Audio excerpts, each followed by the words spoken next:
ലോക സിനിമയുടെ UK Ireland box office collection എത്രയാണെന്ന് നോക്കാം. 11 ദിവസം കൊണ്ട് സിനിമ UK അയർലൻഡ് ബോക്സ് ഓഫീസിൽ നിന്നും 10,54,00,000 രൂപയാണ് കളക്ഷൻ നേടിയിരിക്കുന്നത്. നിലവിൽ എമ്പുരാൻ കഴിഞ്ഞാൽ മോളിവുഡിലെ highest gross collection British box ഓഫീസിൽ നിന്നും നേടിയ സിനിമയാണ് ലോക.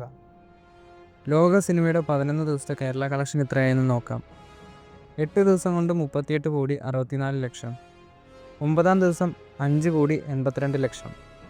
10-ാം ദിവസം 7,30,00,000. 11-ാം ദിവസം 7,14,00,000. അങ്ങനെ 11 ദിവസത്തെ സിനിമയുടെ ടോട്ടൽ കേരള കളക്ഷൻ 58,90,00,000 ലോക സിനിമയുടെ 11 ദിവസത്തെ ഡൊമസ്റ്റിക് കളക്ഷൻ എത്രയായെന്ന് നോക്കാം. 11-ാം ദിവസം മാത്രം റെസ്റ്റ് ഓഫ് ഇന്ത്യയിൽ നിന്നും 4,40,00,000 സിനിമയ്ക്ക് കളക്ഷൻ ലഭിച്ചത്. 11 ദിവസത്തെ Kerala collection 58,90,00,000. Rest of India collection 36,25,00,000. അങ്ങനെ 11 ദിവസം കൊണ്ട് ഡൊമസ്റ്റിക്കിൽ നിന്നും ഇതുവരെ 95,15,00,000 ലോക സിനിമയുടെ കളക്ഷൻ. ഇന്നത്തെ കളക്ഷനോട് കൂടി ഡൊമസ്റ്റിക്കിൽ നിന്നും 100 കോടി കളക്ഷനിലേക്ക് ലോക സിനിമ എത്തും.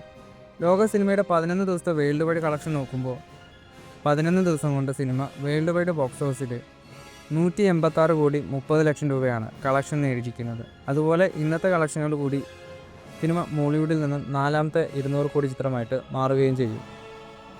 കൂടുതൽ ലോക സിനിമയുടെ ബോക്സ് ഓഫീസ് കളക്ഷൻ അപ്ഡേറ്റുകളുമായി അടുത്ത വീഡിയോയിൽ കാണാം.